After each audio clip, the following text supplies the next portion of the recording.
Hey, what's going on, guys? It is DaBoss with another video today. Today's video, guys, I'm actually going to be doing my Avengers 4 predictions, as I mentioned in a previous video / live stream. I'm actually going to be doing this video, guys. It's a video that I've been thinking about doing for a little while now, ever since I did my Infinity War review. Which, by the way, if you guys missed, you should go check out the description down below. There'll be a link to it if you want to go see it. Because, you know, nobody likes my reviews for some reason. I'm very sad about it.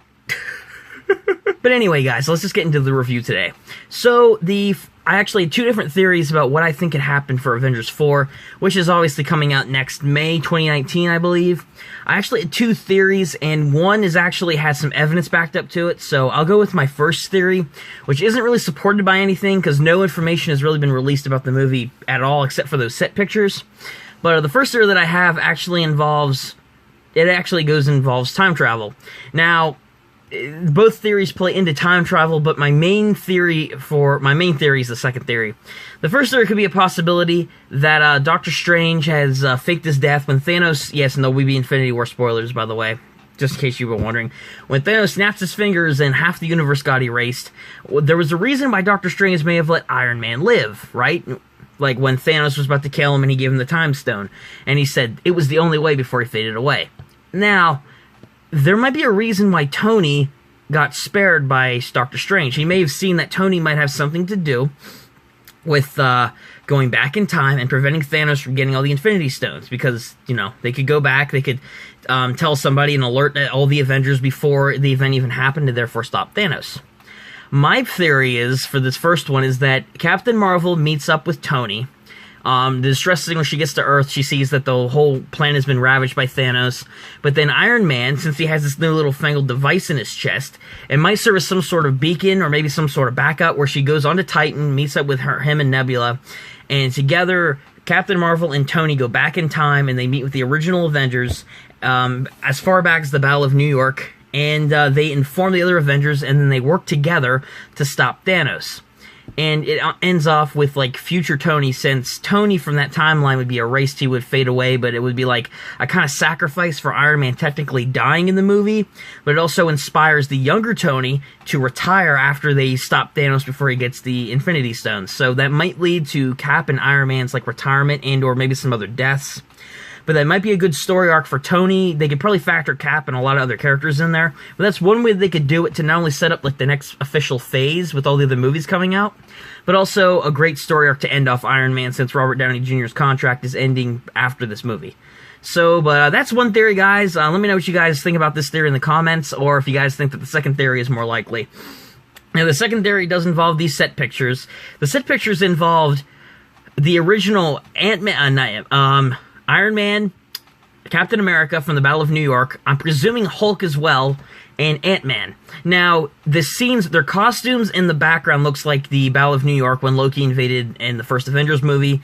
That's what it looks like. The ravaged city, their uniforms, their outfits, and all that stuff kind of correlates with that. But Ant-Man's there. Now, we know that Ant-Man wasn't there during the Battle of New York. In fact, Ant-Man didn't get introduced until a couple of years afterwards in the cinematic universe. But why would he be back there? Why would he be back at the Battle of New York, where all of this started when Thanos sent Loki to go and get the Tesseract? Or invade Earth, I should say. Well, either way, same thing. But the question is why? Why would he do that? Well, here's my theory for this second one.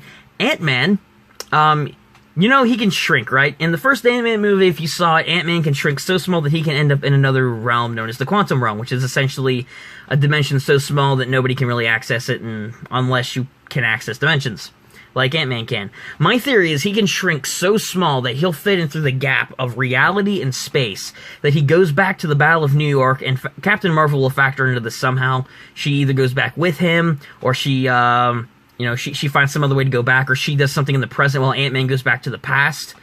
And Ant-Man goes back, which would, if he does that, that would explain his presence in the set pictures of the Battle of New York. And he's going back, he gets informed of everything that's going on, which I'm assuming some stuff that happens in Ant-Man and the Wasp will tie into this, as well as Captain Marvel. He informs the Avengers back then about the future about, hey, after all these adventures you guys are going to have, there's this evil purple guy that's going to come and take all these powerful gems, and he's going to wipe out half the universe, and you guys failed to stop him. So, and then they can make a plan ahead of time. He goes back to the present, and then he teams up with the present-day Avengers who are aware of Thanos' plan, and they're able to stop him. Now, that could happen, which would explain Ant-Man's presence in the original movie. That would explain why Ant-Man would even be back in that time era. I don't know how plausible either of these could be, but I think some elements of these theories could at least be in the movie. Maybe, maybe not. It really depends, but honestly, I think both of them can be very plausible. But anyway, guys, this has been my take on my Avengers 4 theories. Let me know what you guys thought of my theories in the comment section down below, as well as if you have any of your own about what you guys think is going to happen in Avengers 4. And of course, if you guys did enjoy the video, give it a like. Subscribe to the channel if you're new with that bell notification on. And if you're already subbed, make sure you have the bell on to catch my stuff if you really want to. And again, comment down below your thoughts and feelings on my theories as well as your own. But either way, guys, thank you so much for watching. And until next time, I'll catch you dudes later. Peace out.